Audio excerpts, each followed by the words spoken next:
नमस्कार दोस्तों, VK knowledge electrical में आप सभी का स्वागत है। दोस्तों, हमारे ऐप में हर मंडे फ्री प्रैक्टिस टेस्ट होता है। यदि आपने ऐप डाउनलोड नहीं किया हुआ है तो डाउनलोड कीजिए और तैयार रहिए। हर मंडे आपको प्रैक्टिस टेस्ट मिलेगा जिसे आप अटेम्प्ट कर सकते हैं। दोस्तों, किसी कारणवश यदि पेपर नहीं भी बनता है तो हम उस वीक में पेपर ज़रूर लेते हैं और इसका लिंक हम यूट्यूब चैनल पर आपको प्रोवाइड करवाते हैं। इसलिए हमारे यूट्यूब चैनल को सब्सक्राइब करके रखिएगा। ऐप डाउनलोड ज़रूर कर लीजिए। उस टेस्ट का सॉल्यूशन एक वीडियो आंसर की के रूप में हम आपको यूट्यूब पर प्रोवाइड करवाते हैं और अब तक 36 टेस्ट हो चुके थे, आज 37वां है। यदि आप टेस्ट अटेम्प्ट करते हैं तब भी वीडियो को देखिए, टेस्ट अटेम्प्ट नहीं कर पाते हैं तब भी वीडियो को देखिए, क्योंकि इसमें 25 MCQs है और सभी को हम पूरे विस्तार से एक्सप्लेन करके आपको समझाने वाले हैं। कारण सहित उत्तर बताएंगे, आप बहुत कुछ नया सीख जाएंगे, ऐसा मेरा मानना है। सो प्लीज़ वीडियो लाइक कीजिएगा, चैनल पर नए हो तो सब्सक्राइब कीजिए। कमेंट करके आपका अपना स्कोर मुझे ज़रूर बताइए कि स्कोर कितना रहा टेस्ट दिया तब, और नहीं देते दिया नहीं है लेकिन टेस्ट देते तो कितना रहता, ये भी हमें ज़रूर बताइएगा। चलिए दोस्तों, आज के क्वेश्चन से शुरू करते हैं। दोस्तों, क्वेश्चन फ़िलहाल के लिए यूँ समझ लीजिए कि टेक्निकल हेल्पर के लिए स्पेशल तैयार कर रहे हैं, सो केवल हिंदी में है। प्लीज़ एक बार हिंदी इंग्लिश दोनों का मत बोलना, मेहनत डबल हो जाती है भाई, आप समझते हो। 25 क्वेश्चन हिंदी इंग्लिश में लिखने की बजाय मैं आपको 50 क्वेश्चन का टेस्ट देना ज़्यादा अच्छा पसंद करूँगा, क्योंकि टेक्निकल हेल्पर की तैयारी करने वाले बच्चे को हिंदी आराम से समझ आती है। सवाल नंबर 1, यूनिवर्सल मोटर में गति नियंत्रण की विधि कौन सी नहीं है? दोस्तों, यूनिवर्सल मोटर में स्पीड कंट्रोल करने के 3 मेथड होते हैं। रेजिस्टेंस विधि, इसका नाम दूसरा नाम भी है सप्लाई वोल्टेज कंट्रोल मेथड के नाम से भी इसे जानते हैं। दूसरी है फील्ड वाइंडिंग में टेपिंग निकाल करके, और तीसरी है सेंट्रीफ्यूगल मैकेनिज्म। अप केंद्रीय स्विच लगा करके लगाते हैं, जबकि शेडेड पोल मैकेनिज्म नाम से कोई विधि नहीं होती है। हमारा यहाँ पर आंसर बी रहेगा, शेडेड पोल मैकेनिज्म।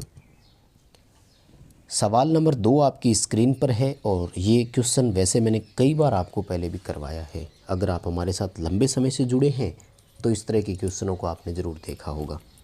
हाँ दोस्तों, 2 रिक्वेस्ट एक बार फिर करूँगा, प्लीज़ वीडियो लाइक ज़रूर करना यार। हम बहुत मेहनत करते हैं, लाइक्स की संख्या जब कम होती है ना तो हम डिमोरलाइज होते हैं। और दूसरा, आप अपना फ़र्ज़ थोड़ा सा निभाएं कि वीडियो शेयर करें, क्योंकि जब इतने अच्छे वीडियोस पर अगर व्यूज़ नहीं आते, मतलब बच्चे देखते नहीं हैं, तो हम ये सोचते हैं कि पढ़ाई में इंटरेस्टेड नहीं हो। चलिए, क्वेश्चन कह रहे हैं अल्टरनेटर में जीरो लीडिंग पावर फैक्टर पर आर्मेचर प्रतिक्रिया कैसी होगी? दोस्तों, पहला सवाल तो यहीं से बन गया कि अल्टरनेटर में आर्मेचर रिएक्शन किस बात पर निर्भर करती है? आंसर होगा भार के पावर फैक्टर पर डिपेंडेड होती है। कितने तरीके की होगी? 3 तरीके की होती है। पूर्णतः चुंबकन, इंग्लिश में बोलते हैं होली मैग्नेटाइजिंग, और ये लीडिंग पावर फैक्टर पर होती है। ए उत्तर सही है। अब दूसरा ऑप्शन आता है पूर्णतः विचुंबकन, तो ये होता है जीरो लैगिंग पावर फैक्टर पर। विकृत को इंग्लिश में डिस्टॉर्शन बोलते हैं, या क्रॉस मैग्नेटाइजिंग बोल सकते हो, हिंदी में प्रतिचुंबकन भी लिखा हुआ आ सकता है। ये यूनिटी पावर फैक्टर पर होता है, यानी रेजिस्टिव भार पर होता है। अल्टरनेटर में आर्मेचर की प्रतिक्रिया 3 प्रकार की होती है, आप इसे याद रखें। नेक्स्ट क्वेश्चन हमारा कह रहा है कि स्टार डेल्टा स्टार्टर का उपयोग करने के दौरान इंडक्शन मोटर का स्टार्टिंग टॉर्क कितना होगा?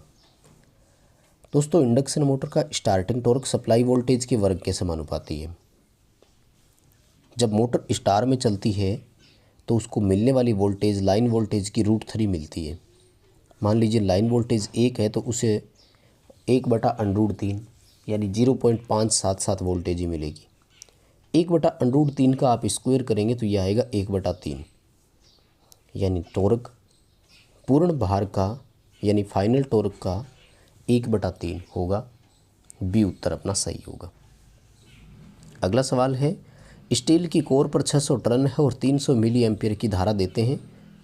जब इसका एरिया 5 वर्ग सेंटीमीटर है तो चुंबक वाहक बल की गणना करो। चुंबक वाहक बल को MMF बोलते हैं।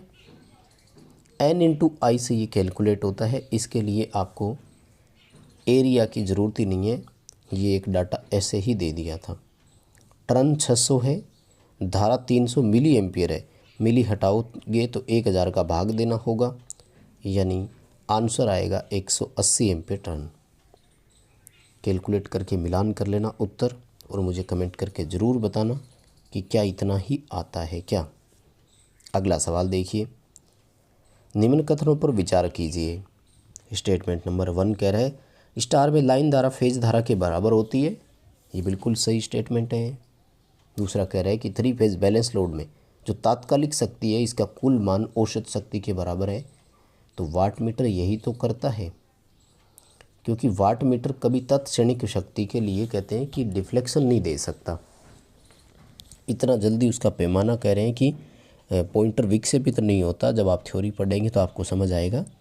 इसलिए वाट मीटर के द्वारा दर्शित शक्ति औसत शक्ति ही कहलाती है। दोनों स्टेटमेंट सही है, ए ऑप्शन के साथ हम इसमें जाएंगे। अगला सवाल है कि एक अर्धचालक में संयोजी बैंड कैसे होता है। दोस्तों, अर्धचालक में संयोजी इलेक्ट्रॉन्स की संख्या होती है 4, ठीक है। और अगर 8 हो तो हम इसे कहते पूर्णतः भरा हुआ, क्योंकि अगर किसी परमाणु की अंतिम कक्षा में 8 इलेक्ट्रॉन होते हैं तो उसे हम पूर्ण कक्षा मानते हैं।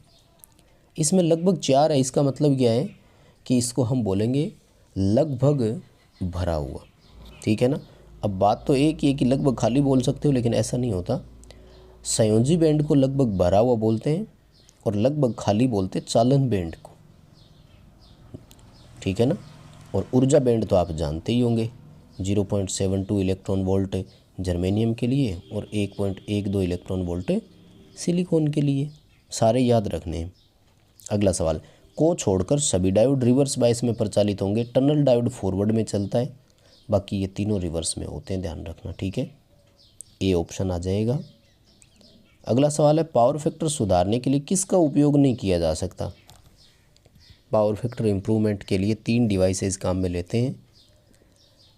सबसे पहला कैपेसिटर है, उसके बाद सिंक्रोनस मोटर है, उसके बाद फेज एडवांसर है। जो प्रेरित्र बैंक है ना, इसका उपयोग नहीं होता। इंडक्टर बैंक है ना, इंडक्टर तो खुद पावर फैक्टर को घटाता है। लैगिंग होगा कि नहीं, सी उत्तर आ जाएगा।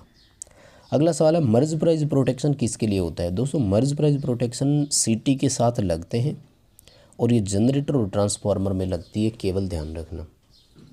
अच्छा, इतना डीपली कोई पूछेगा नहीं, फिर ध्यान रखना कि अगर इन दोनों में से ये पूछना ज़्यादा सूटेबल किसके लिए, तो जनरेटर के लिए ज़्यादा सूटेबल मानते हैं इसको।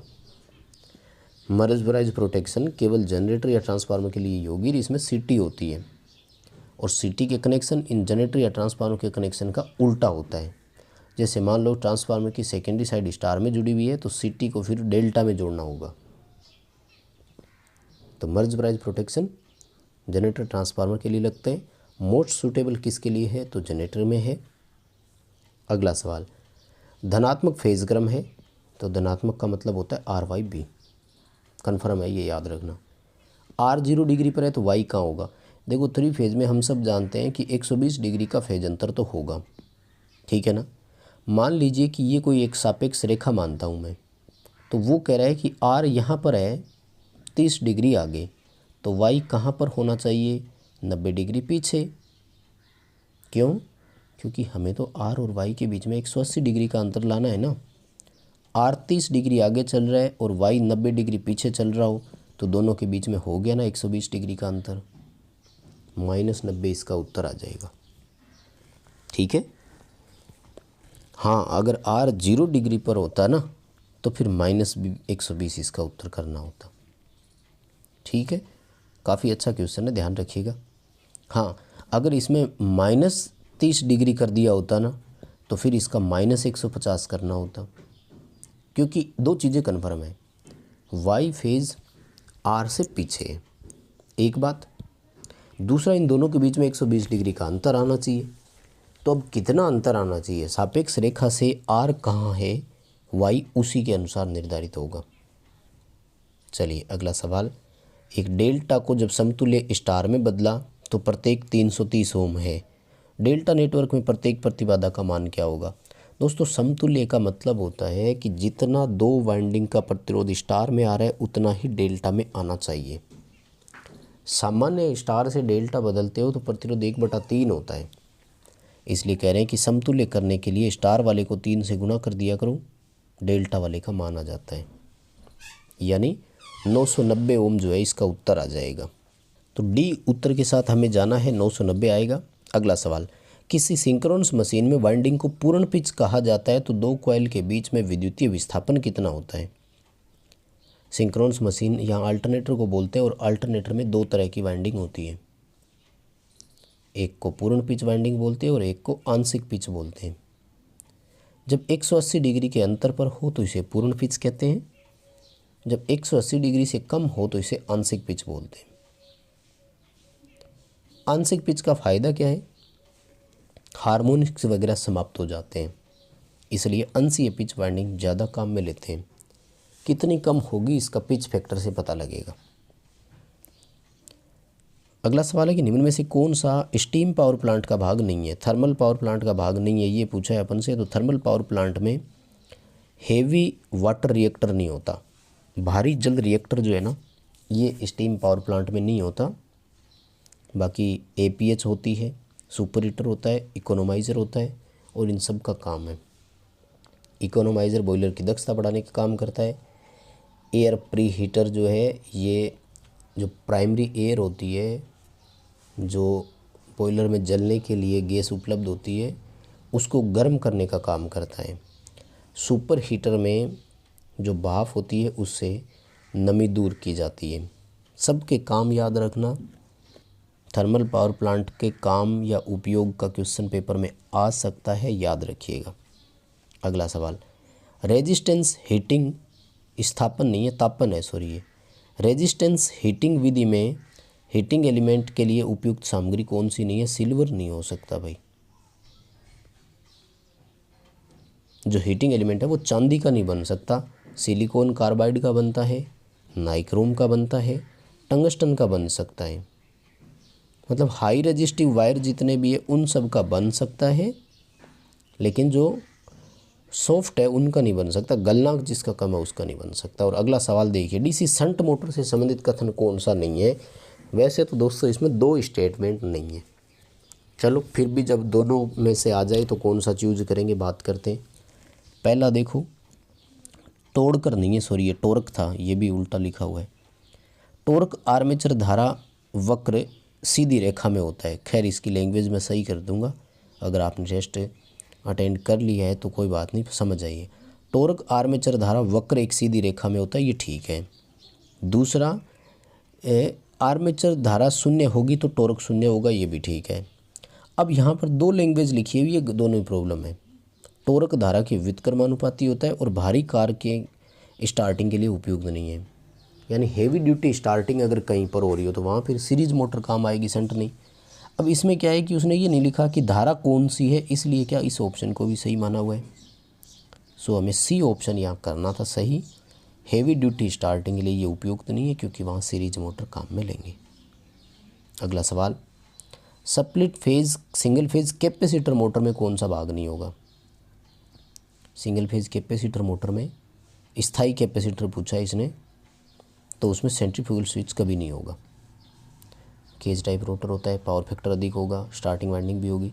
सेंट्रीफ्यूगल स्विच नहीं होगा क्योंकि स्टार्टिंग वाइंडिंग और कैपेसिटर को हटाना ही नहीं है, वो स्थायी रूप से सर्किट में लगे रहेंगे, इसलिए उसमें सेंट्रीफ्यूगल स्विच नहीं होगा, इसका कोई काम नहीं।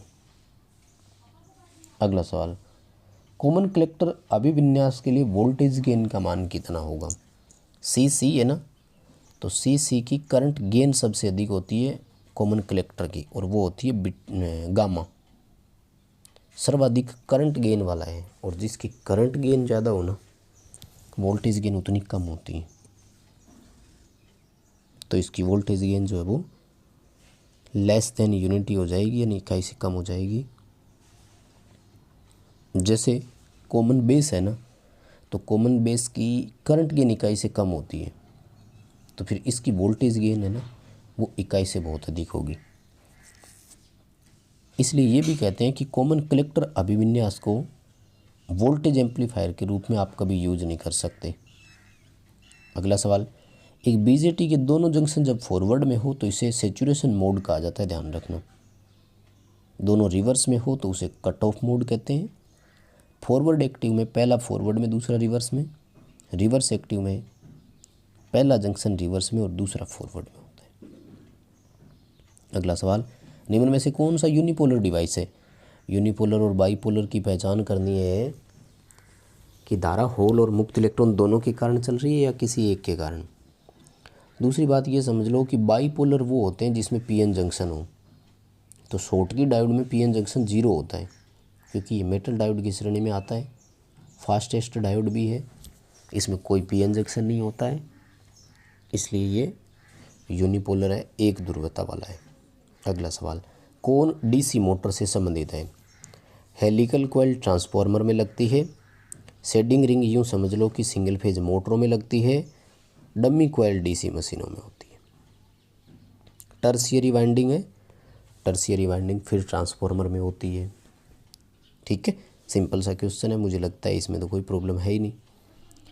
सिंक्रोनस इम्पीडेंस ZS ज्ञात करना है, E/I से होता है। E होता है ओपन सर्किट वाला और I होता है शॉर्ट सर्किट वाला। C उत्तर हो जाएगा, खुला परिपथ वोल्टेज और शॉर्ट सर्किट धारा। मूविंग आयरन यंत्र की विशेषता, MI की विशेषता कौन सी नहीं है? तो पहला ही नहीं है, देखो यूनिफॉर्म स्केल लिखा है। पैमाना समरूप नहीं, पैमाना अरेखिक होता है। बाकी देखो ACDC दोनों पर काम में ले सकते हैं।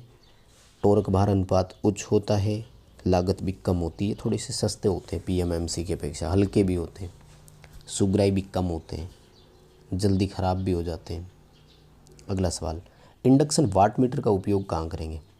पहली बात, वाट मीटर है, पावर मापन के काम आएगा, यानी या तो आपको A करना था या C। दूसरा, इंडक्शन है तो केवल AC पर लगेगा। ठीक है, तो AC पावर मापन उत्तर हो जाएगा, C उत्तर कर देंगे। निम्न में से किसे अर्धचालक की भांति उपयोग नहीं ले सकते? कॉपर को नहीं ले सकते, है ना। हिंदी में तांबा बोलते हैं और तांबा जो है वो चालक है। बाकी रबर, गिलास और अभ्रक, है ना, ये तीनों ही क्या है? अचालक। अगला सवाल, कौन निम्न में से प्रबलतम डाया मैग्नेटिक है? स्ट्रॉन्गेस्ट डाया मैग्नेट जो है वो बिस्मथ कहलाती है, ध्यान रखना। ठीक है, वैसे तो सारे ये जस्ता है, सल्फर है, हीरा है, लेकिन सबसे मजबूत पूछा ना अपन से, तो सबसे मजबूत बिस्मथ होता है ना। तो चलिए दोस्तों, यही थे आज के 25 क्वेश्चन। वीडियो लाइक कर देना, आपका स्कोर कमेंट करके बता देना, चैनल सब्सक्राइब कर लो, ऐप डाउनलोड कर लो और लाइक और शेयर कर देना ताकि जल्द ही आपको नया टेस्ट प्रोवाइड करवा दे। इस पर अगर अच्छा रिस्पॉन्स मिलता है तो